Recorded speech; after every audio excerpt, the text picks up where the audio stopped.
Disabling ad blocker on Google Chrome is a pretty simple thing to do, and in this video I will show you exactly how to do it. So make sure you follow the video till the end to get to know about it. So if you are new to the channel, make sure you subscribe to our channel, like the video and share the video with your friends, and hit the bell icon so you won't miss any future updates. So let's dive right into the video. So here, as you guys can see, that I have opened up the Chrome web store. What you have to do is to first download or install the ad blocker in your Google Chrome. So go ahead, search for ad blocker on the Google Chrome and download or install the ad blocker in your system. So what you guys can do is to go to the ad blocker. For example, I have installed this ad blocker which have 63 million users.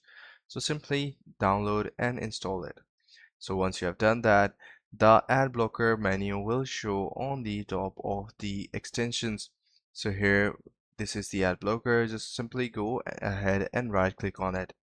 So once you right click on it, it will show you various options. For example, it says block this ad, hide something on this page, pause on this side, pause on all sides. So if you want to ad blocker to stop working on a specific side, what you guys can do is to select this option and it will stop working on that specific side. But if you want the ad blocker to stop working on all of the sides, what you have to do is to click on pause on sides button. So just go ahead, click on all pause on all sides button, and here you guys can see that the icon has changed to the green thumbs up.